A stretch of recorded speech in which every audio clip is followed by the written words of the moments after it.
Vamos conversar agora no Sistema Rural de Comunicação com a Vorrane Araújo. Ela é professora da Universidade Federal do Maranhão, mas é caicoense, né, seridoense, e defendeu exatamente uma tese. A sua tese de doutorado foi sobre alimentação, saúde e doenças carenciais em períodos de seca nos sertões do Rio Grande do Norte, envolvendo aí Caicó, Mossoró, Açu, Natal e outros municípios. A Vorrane, qual a importância do seu tema para os dias atuais, discutir a seca, né, na região do Seridó, no Rio Grande do Norte, e como é que foi a sua tese de doutorado? Bom dia.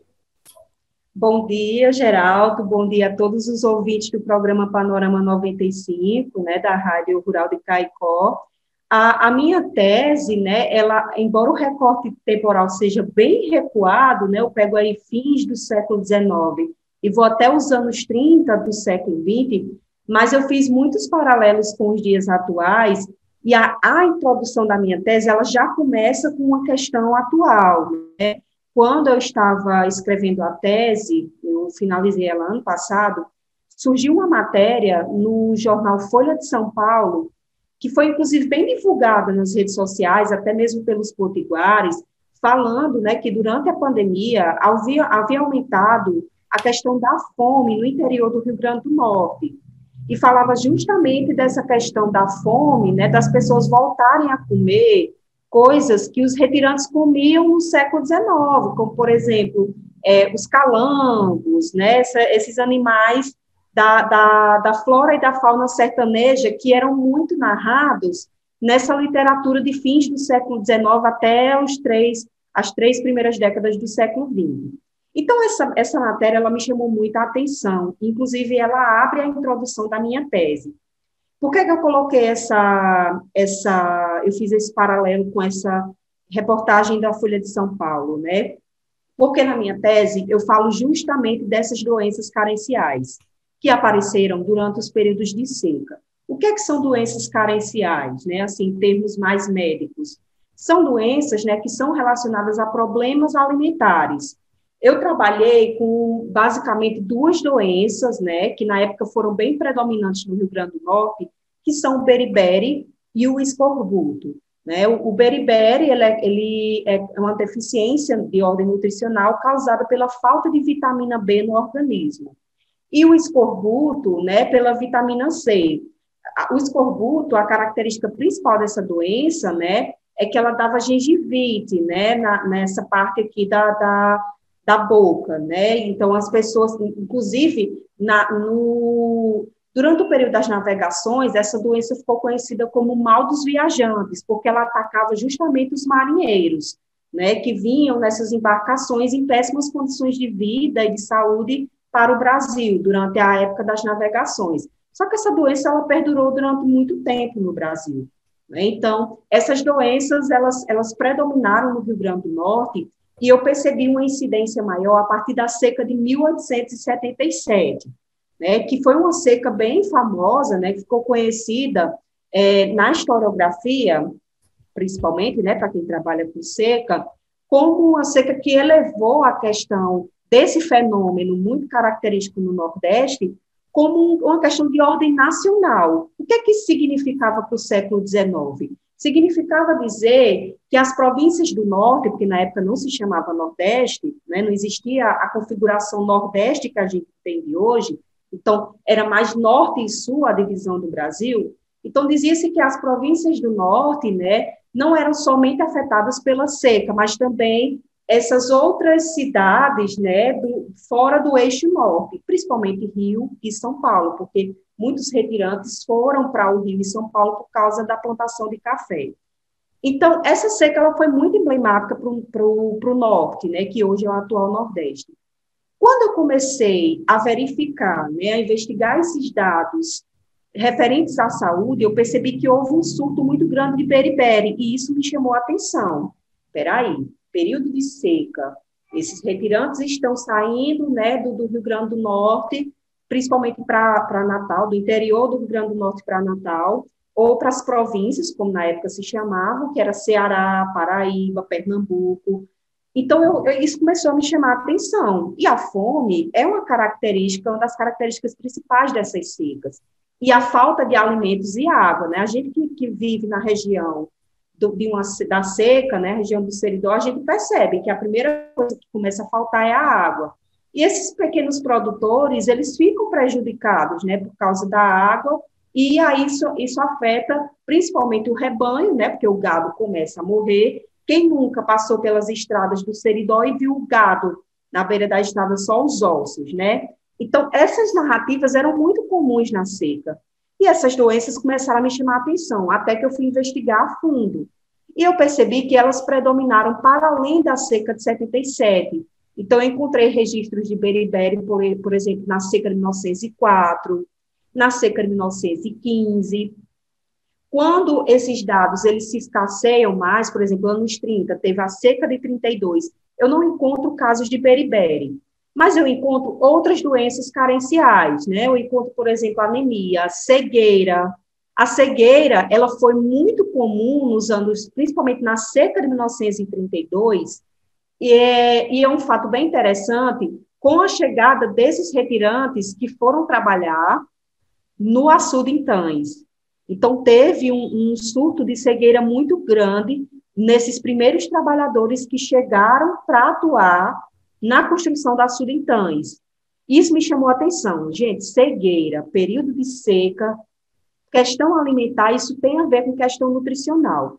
Até que eu descobri o relato, né, se eu não me engano, o nome dele é Francisco, eu não sei se eu vou dizer o sobrenome todo, mas é Francisco Vale, que foi um dos trabalhadores que atuou, né, na construção do açude em Tães. Ele era carpinteiro e ele escreveu as memórias que ele viveu durante esse período da construção da açude em Tães. E ele fala que durante essas primeiras semanas, com a leva desses retirantes que foram recrutados para construir o açude em Tães, a primeira coisa que aconteceu foi um surto de varíola, né, que era uma epidemia muito comum na época, mas também de cegueira. E aí ele fala que os médicos que vieram trabalhar pela Inspetoria Federal de Obras contra as Secas, que é a IOCS, que hoje é o atual DENOX, né, os médicos detectaram que era problema de ordem nutricional e começaram a melhorar a alimentação dos trabalhadores do açude em Tães. E essa cegueira, ela foi sumindo nos trabalhadores. Então, assim, eu não encontrei, como eu falei, beriberi, escorbuto, né, nessa parte da construção do açude em Tães, mas a cegueira e a anemia predominaram. Então, esses aspectos, né, o que é que isso, e respondendo a sua pergunta, o que é que isso tem a ver com as questões atuais, isso ficou muito evidente durante a pandemia de Covid-19 e com essa reportagem da Folha de São Paulo. Essa reportagem, né, da Folha que saiu, ela só evidenciou ainda mais o caráter da atualidade da minha tese. Inclusive, tem muitas fotos nessa reportagem justamente do gado morto na beira da estrada, né? Então, fala muito, traz muitos dados, por exemplo, a população de Apodi, né? Eles entrevistaram essas pessoas que passaram fome durante a pandemia, elas dizendo, olha, a proteína, né, no caso, a carne de gado estava muito cara, eu tive que comer calango. Então, essa reportagem também tem dados de nutricionistas da UFRN, então tinha tudo a ver com minha tese, né? Então, essa problematização atual, eu discuti na minha tese, na introdução, e eu trouxe dados atuais, por exemplo, né, da rede Pensan, que foi uma rede de pesquisadores que fez um levantamento de como estava a questão da fome no Brasil durante a pandemia. E um dos indícios que ele fala é justamente essa volta das doenças carenciais, né? Outro aspecto de atualidade da minha tese é que, fuçando, né, nos documentos do Ministério da Saúde, eu descobri um guia só voltado para o beriberi, que o SUS desenvolveu. Isso me chamou a atenção. Como assim, beriberi em 2012? O guia do SUS era de 2012. E aí eu fui olhar esse guia, e eles falavam muito que essa doença, o beriberi, ela acometia principalmente os trabalhadores, né, na sua maioria homens, e que trabalhavam na zona rural. E quando eu olho quando eu recuo no tempo, né, principalmente nessas secas que aconteceram em fins do século XIX e nas 3 primeiras décadas do século XX, boa parte dos dados são justamente referentes a essa população que trabalhava nas fazendas, né, que eram os chamados agregados, né, que eram essas pessoas, os vaqueiros, né, essas pessoas que trabalhavam para esses grandes fazendeiros do Seridó. Então, eu fiquei pensando, gente, como isso é atual ainda, né? Então, eles fizeram esse guia todo voltado para o beriberi, um guia de 2012. Então, veja, é uma doença que era lá dos séculos que eu investiguei, mas que ainda tem dados do SUS falando sobre essa doença. Daí o caráter de atualidade da minha tese. Qual qual resultado você chegou, né, com a sua tese e quais resultados você ainda pretende alcançar com esse material, com essa pesquisa? Sim. O que é que eu percebi, né, Geraldo?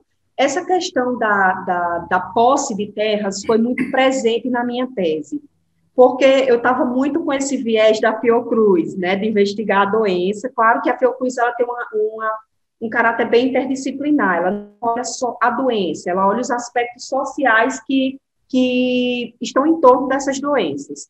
Então, quando eu comecei a investigar os jornais, por exemplo, o Comércio de Mossoró, né, que era um jornal da elite moçoroense que defendia a questão da construção da estrada de ferro, que saiu, o plano, né, da época, era que saísse de Mossoró até o Rio São Francisco, eles falavam bastante de agricultura.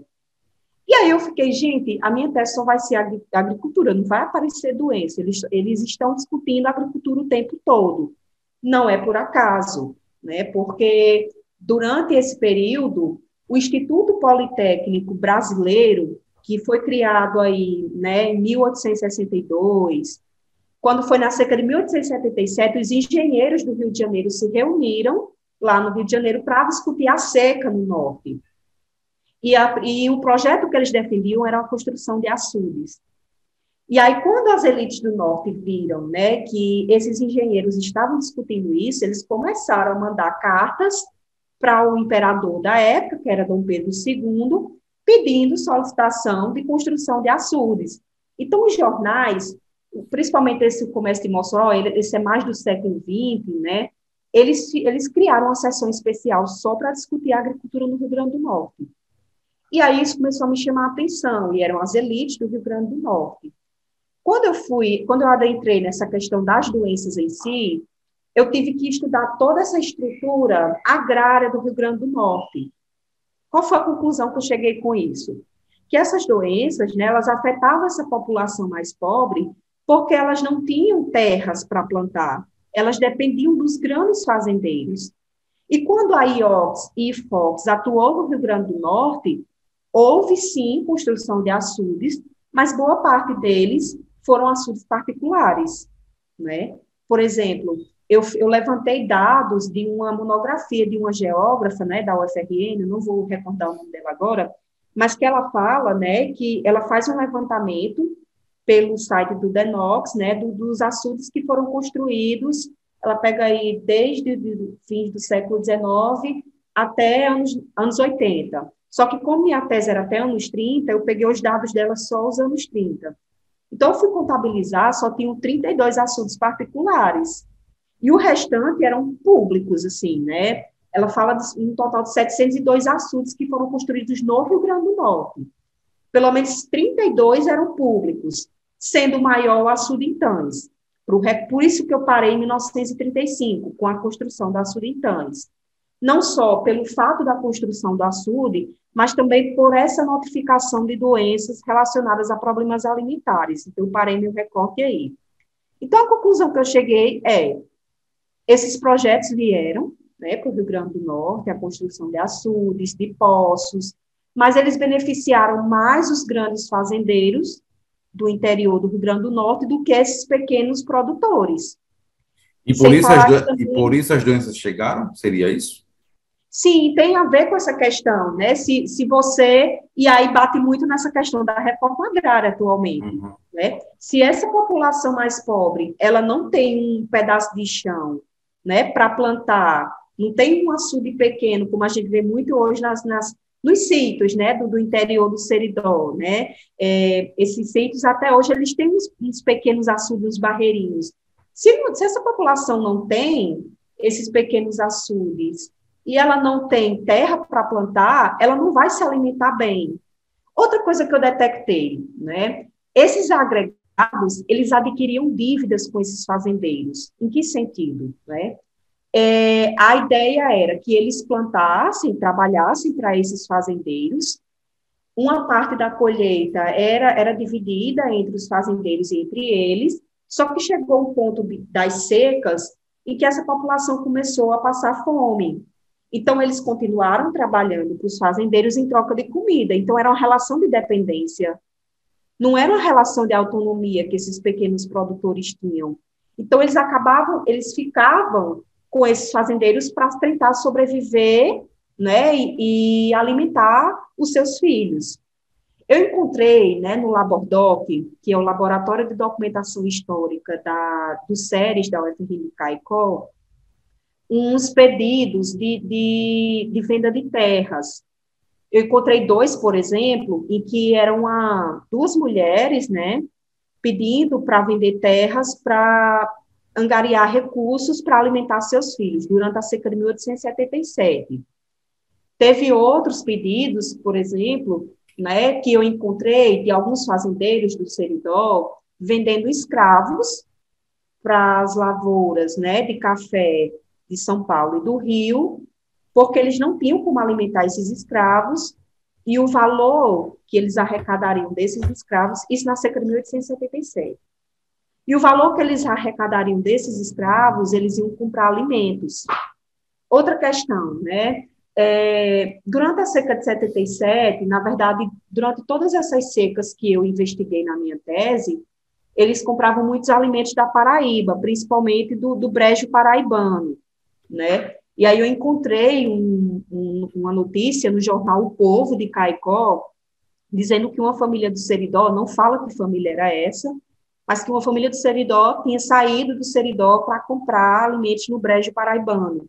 E, na volta, a polícia da Paraíba abordou esses retirantes e tomou todos os alimentos desses retirantes. E eles voltaram para Caicó sem nada. Então, veja a situação carencial dessa população, né? Eles tinham saído do Seridó para comprar alimentos na Paraíba e voltaram sem nada porque a polícia abordou eles, e não sei qual o motivo, né? O jornal não informa, mas essa população ficou sem comer. Então, essa questão da estrutura agrária, né, do interior do Rio Grande do Norte, ela propiciou, de certa forma, esse problema alimentar. Não só a questão carencial, das doenças carenciais, mas também a fome. Eu encontrei registros de óbito da cidade de Caicó, de crianças que nasciam, né, as mães davam à luz, dias depois elas morriam. Por quê? Porque as mães não tinham leite suficiente para alimentar essa população, né, essa população infantil. Então, eu encontrei muitos dados de mães que não conseguiram amamentar porque elas não conseguiam se nutrir. Se você não se nutre, se a mulher não se nutre, ela não gera um leite saudável, nem gera o leite, na verdade, essa criança morre por fome, por inanição. Então, esses dados eu encontrei muito nos registros de óbitos de Caicó. Então, foi essa conclusão que eu cheguei. A estrutura agrária do Rio Grande do Norte, ela propiciou que, principalmente essa população mais pobre, vivesse dependente, né, desses proprietários de terra e, consequentemente, elas morressem, né? Então, assim, veio a questão do açude, foi benéfico, principalmente o açude em Tães, né, propiciou emprego e renda, né? O próprio Francisco Medeiros, né, Vale, que eu mencionei no início da entrevista, ele menciona que vieram pequenos comércios da região do Seridó e ficaram no entorno ali do açude em Tães, e tinham feiras, né? Ele fala muito de uma feira que acontecia no domingo, no entorno do açude em Tães. E inclusive, ele diz o seguinte, que a leva desses comerciantes, dessas cidades do Seridó, para o entorno do açude em Tães, melhorou a alimentação dos trabalhadores do açude em Tães. Então, é muito interessante perceber esse movimento também dos comerciantes, né? Mas é essa conclusão que eu chego. De planos futuros, assim, para a tese, eu queria adentrar mais nos anos 40. Por que é que eu estou falando dos anos 40? Né? Tem um nutrólogo pernambucano chamado Josué de Castro, escreveu um livro chamado Geografia da Fome. Ele foi lançado, a primeira edição dele é de 1946, e ele faz um levantamento mostrando um mapa da fome do Brasil naquela época, né? Inclusive, ele recua na seca de 1877. E a nutrição, enquanto ciência no Brasil, ela surge nos anos 30. Então, eu parei em 1935, né? Eu queria adentrar mais nos anos 40 para ver se essas doenças carenciais, elas continuaram no Seridó, né? Ou nesse interior do Rio Grande do Norte, levando em consideração que aí o IFOX entra com tudo, né? Começa a atuar mais no Rio Grande do Norte. Então, eu queria saber, né, assim, os meus planos futuros é tentar investigar esses dados mais a posteriores a 1985, porque eu parei justamente com a construção do Açude Intães, para perceber se essa estrutura fundiária, né, a gente sabe que há uma má distribuição de terras no Brasil, né, mas se essa questão da saúde e das doenças, ela perdurou principalmente com essa atuação do Denox aí nos anos 40 e 50. Então, esses são meus planos futuros aí para investigar mais a vida desses trabalhadores, né, assim, que eu investiguei mais os trabalhadores do Açude Intães, que foi o que eu encontrei mais dados, mas pelo menos ver essa questão desses trabalhadores em si, né, que é essa população que sofre mais. Ok, Avorrane, muito obrigado pela sua participação aqui no Sistema Rural de Comunicação, parabéns pela sua tese de doutorado, né, e pelo tema que você trabalhou, e pesquisa, a gente deseja que pesquisas como a sua, né, sirvam de parâmetros para o avanço da população, para que as pessoas não passem, né, as próximas gerações não passem o que as gerações passadas enfrentaram. Muito obrigado. Sim, eu que agradeço, então, Geraldo Oliveira, pelo espaço, né, estou sempre aberta aí para o pessoal da Rádio Rural de Caicó, né, que sempre me recebem com muito carinho e muito obrigada.